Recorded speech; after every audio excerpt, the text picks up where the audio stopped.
Sobat pertanian dan para milenial, Assalamualaikum warahmatullahi wabarakatuh. Kita ketemu lagi dengan channel Agribik.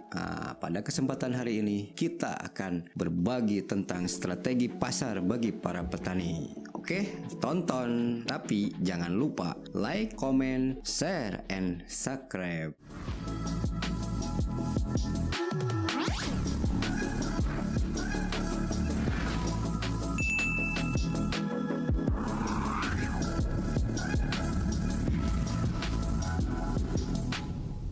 Strategi pasar bagi petani. Kegiatan pemasaran disadari sebagai aspek penting dalam kegiatan produksi. Bila mekanisme pasar berjalan dengan baik, maka semua pihak yang terlibat akan diuntungkan. Demikian juga sangat berlaku pada kegiatan pertanian. Peranan lembaga pemasaran yang biasanya terdiri dari produsen, tengkulak, pedagang, pengepul, terus broker, eksportir, importir, atau lainnya menjadi amat sangat penting. Lembaga pemasaran seperti ini sering terjadi pada negara-negara yang sedang berkembang, yang disebabkan oleh lemahnya pemasaran hasil pertanian atau lemahnya kompetensi pasar yang sempurna akan menentukan mekanisme pasar. Karena barang pertanian umumnya didirikan oleh sifat satu, diproduksi musiman, selalu disegerakan atau fresh bubble, mudah rusak, jumlahnya banyak tetapi nilainya relatif sedikit. Nah, maka ciri ini akan mempengaruhi mekanisme pasar dalam suatu pemasaran.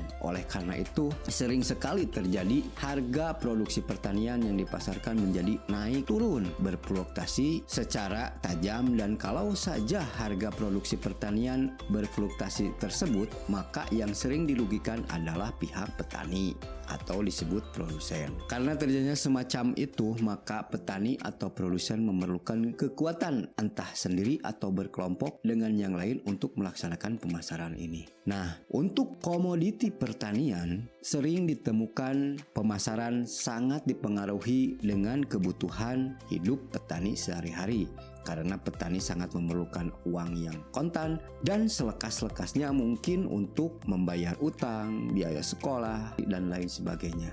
Maka petani akan segera memasarkan produksi pertaniannya walaupun pada kondisi yang kurang emang menguntungkan. Namun sebaliknya, khusus petani komersial yang mereka memasarkan produksinya bila harga menguntungkan baginya. Namun ada pula yang dijumpai adanya petani menjual hasil pertanian karena adanya peraturan yang mengharuskan walaupun kondisi harga tidak begitu menguntungkan. Pada kenyataannya, di antara pelaku pemasaran, posisi produsen atau petani adalah yang paling lemah. Petani sering dirugikan dan tidak mempunyai nilai tawar terhadap produknya karena sering selisih harga yang berlaku pada konsumen yang sangat tinggi dibandingkan dengan jumlah pendapatan petani dari penjualan produknya. Yang diterima oleh petani menurut beberapa kajian hanya sebesar 47,5%. Dan sisanya dinikmati oleh atau diambil oleh para pelaku lembaga pemasaran tersebut. Hal tersebut dikarenakan rantai pemasaran yang sangat panjang,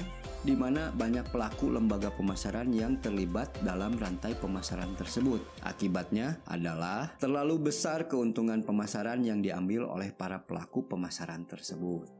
Rantai pemasaran hasil pertanian yang sangat panjang dan produsen atau petani sering dirugikan dapat disebabkan ada beberapa hal, yaitu yang pertama, pasar yang tidak bekerja secara sempurna, lemahnya informasi, lemahnya produsen ataupun petani memanfaatkan peluang pasar. Adapun kita bisa melihat lemahnya posisi produsen atau seorang petani untuk melakukan penawaran untuk mendapatkan harga yang lebih baik. Produsen atau petani melakukan usaha tani tidak berdasarkan pada permintaan pasar, melainkan mereka melakukan usaha taninya karena yang diusahakan secara turun-temurun. Dengan kondisi tersebut, diharapkan penyuluh pertanian atau pendamping petani sebagai produsen harus lebih jeli untuk dapat mendampingi petani dengan produk pertanian dalam melakukan pemasaran. Karena saat ini pertanian bukan hanya produktivitas, tetapi satu kesatuan dari hulu ke hilir, dari budidaya juga sampai dengan pemasaran. Nilai jual yang memadai untuk produk pertanian secara langsung akan mengakibatkan pada minat masyarakat pertanian sehingga sehingga dengan sendirinya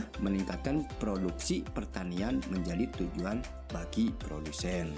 Ya, demikian kalau kita melihat pasar di zaman sekarang untuk negara-negara yang sedang berkembang. Dengan demikian, kita harus lebih jeli lagi melihat pasar-pasar dan peluang-peluang pasar yang ada di dalam negeri maupun di luar negeri. Bila perlu kita bisa ekspor, kita bisa melakukan hal-hal yang lebih baik dibanding dengan pemasaran-pemasaran yang ada sekarang ini. Dengan demikian, maka jangan khawatir buat para petani, jangan risau dengan pasar yang ada untuk sekarang ini, tapi jelilah untuk mencari bagaimana kita menanam dengan adanya pasar terlebih dahulu untuk menjadikan bahwa segala sesuatu itu tergantung dengan pasar atau permintaan konsumen kita. Maka produsen akan memberikan hasil pertaniannya yang lebih baik. Terus berjuang, tetap semangat, jadikan pasar kita adalah pasar yang lebih baik untuk menciptakan pertanian yang lebih baik dan mutu dari semua produk-produk pertanian kita untuk bisa meraih kesuksesan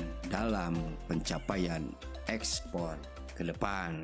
Terima kasih. Assalamualaikum warahmatullahi wabarakatuh. Assalamualaikum warahmatullahi wabarakatuh. Perkenalkan, nama saya Tani Fatmawati dengan NIM 102 dari Agribisnis kelas B. Di sini saya akan membahas tentang masalah dan solusi yang saya temukan terkait video sebelumnya yang berjudul Tips dan Trik Pemasaran Petani yang Sukses di Zaman Sekarang. Masalah yang saya temukan ialah petani yang memiliki pesaing yang sengit. Kan kalau di zaman sekarang banyak sekali petani-petani mungkin yang menjual hasil panennya di pasar gitu. Mungkin memang banyak juga yang menjual seperti itu. Jadi kan memiliki pesaing yang banyak gitu. Solusi dari masalah tersebut ialah petani perlu tahu apa yang membuat produk mereka lebih diminati. Keunggulan ini dapat digunakan sebagai poin penjualan yang kuat.